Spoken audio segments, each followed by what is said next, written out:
All right, let's talk complex circuits, meaning series and parallel together in the same circuit. Woo! Sorry, that was a lot. So on the screen is an example of a complex circuit. We have a parallel section mixed in with some resistors that are just right next to the battery or considered to be in series with the battery. So we have two resistors that are in series with the battery, and we have two resistors that are then in parallel with those. Okay, so before we get through the math, I just want to talk about what's happening in this circuit at any individual point. So you'll see I labeled points in the circuit, A, B, C, D, E, F, and we're going to talk about or go through what's happening at each of those individual points. Okay, now Kirchhoff's junction rule and the loop rule and Ohm's law all still apply. We're just applying them to both kinds of circuits at once. Okay, so let's first talk about point A, which is this first resistor after the battery. Now, that first resistor after the battery, because we haven't had any time to split the current, is going to have the entirety or total current go through the resistor. So as I said here, the total current flows through A, and we lose some of the voltage that we started with. Not all, not half, just some, okay? The larger that resistor A is, the more voltage we lose, okay? Then we come around our circuit and we get to this point B. So point B is a junction point, which means our current needs to split. So our current splits into I1 and I2. We haven't lost any voltage at B. The only thing that's happening at B is we're splitting our current. Okay? So more current is going to go down the path with the less resistance. If C and D are equal resistors, then they'll have equal currents. If there's any difference, then there'll obviously be a difference in current. Okay, so at C and D, part of the current goes through each of these individual resistors. So they're now in their own current loop. Okay,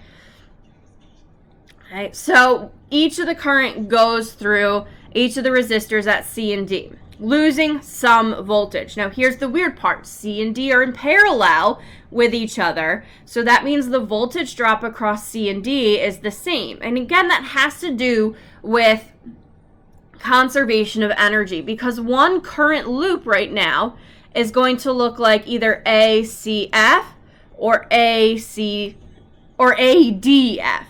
Okay? So that means C and D, in order to conserve energy, have to have the same amount of voltage drop going through them. But unlike in a simple parallel circuit, the voltage drop across C and D is not going to equal the voltage drop of the battery, because that would not conserve energy. We need some leftover energy to lose in resistor A and resistor F. Okay. All right. Back to the blue highlighter. So we go through C and D, we lose some voltage. The voltage in C and D is equal, but not equal to the battery. And then we get to point E. Point E is another junction point. So it's the point where the two currents meet up again and continue on to F. Again, the only part or the only thing that happens at E is a joining together of currents to the total current again. No voltage drop or anything like that.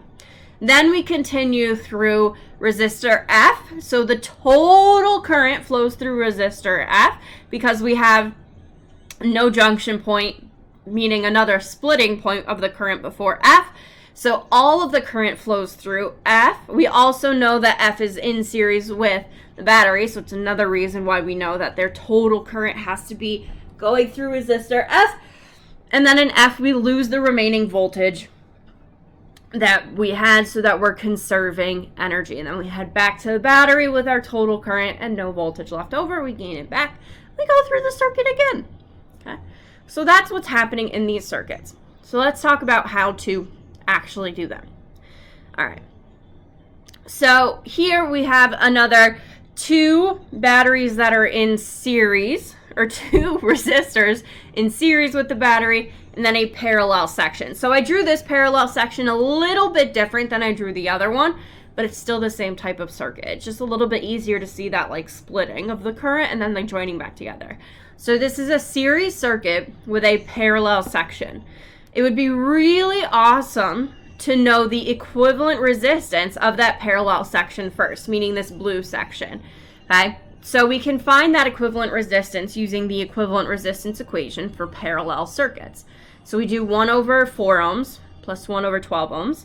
We can do that in our calculator or adding fractions. Sorry for yawning. Remembering to get common denominators. And the equivalent resistance of that section ends up being 3 ohms. So what that means is we could replace those two resistors with a resistor of 3 ohms and the circuit's going to behave exactly the same. So that's what I did. So I redrew the circuit as completely series to make my life a lot easier. Okay? And then I fill in my verb table. So I know that this is 24, 5, 3, and 8. So those are the things I filled in first. 24, 5, 3, and 8. Okay? Now I can find the total resistance adding up 8, 3, and 5. I get 16. Then I can find the total resistance by doing 24 divided by 16, or the total current. And because it's series, the current has to be the same everywhere. So I can fill in 1.5 amps everywhere. Then once I have that, I can use Ohm's law, V equals IR, to find the voltage. Okay. Now that's great because it gives me the values specifically for this resistor and this resistor. But remember, this 3 ohm is really the 4 ohm and the 12 ohm. Okay. So what I can then do is take that chunk, which represents that parallel section, and I can create another verb table. I didn't do power here because we didn't really need to. So I can use that line here to find the parallel section information. And that line gives me my total information. So it gives me my total voltage used in that section, my total current through that section, and the total resistance. Okay? Well, I know the other resistors in that parallel section are 4 and 12. And I know that in a parallel section, the voltage has to be the same everywhere. So with that information, I could find the individual currents, okay? And I can just check that those individual currents add up to 1.5 amps, and they do, so that means all my math is correct.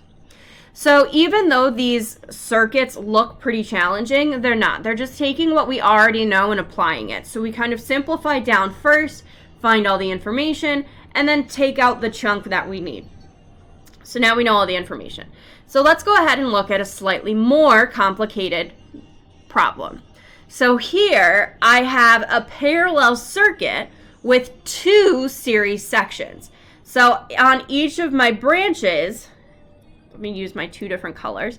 So I have one branch with 2 resistors, and then I have another branch with 2 resistors. So those individual branches are in parallel with one another, but they have series resistors on them. Okay? So what I want to do, just like I did before, is find the equivalent resistance of each of those series sections. So since it's series, we just add them together. So the blue section has a total resistance of 5 ohms, and the pinkish red section has a total resistance of 15 ohms. So now it's essentially a parallel circuit, which we've already done. So I can fill in all of my information. Everything has a voltage drop of 60 volts in parallel. And if I know the individual resistors, I can find the current. Once I find the current, I can find the total current, which allows me to find the total resistance. Okay? So then what I'm going to do, similar to what I did up here, is I'm going to use the values for the individual branches to help me figure out information about the series sections. Okay? So with that blue resistor, which was actually that 5 ohms really represents a 2 ohm and a 3 ohm, I can take that and fill in a verb table for that first series section. So I know those total values, so I just took that blue highlighted section of 60 volts, 12 amps, 5 ohms, and use that as my total here for my series. Okay? Now in series, current is the same everywhere, so I fill in 12 amps for the current through both, and I can fill in the known resistors of 2 and 3 ohms. Then that allows me to find the total voltages drops, or the voltage drops rather, across each of those resistors. Then, similar thing with the pink section. I can take this line of information here and fill it in as my total values for that series section. Okay? Again, we're in series. Current has to be the same everywhere. I know the resistance values. I don't know what I'm trying to say. Which will allow me to find the voltage drops across each of those resistors. Okay. So that's how we do kind of complex circuit analysis, is we just break it down into either a completely series or a completely parallel circuit, figure out the VIR table like we would, and then we take the individual sections and break them out into their own VIR tables. Okay? And that's pretty much it for complex circuits. I will see you guys soon. Bye.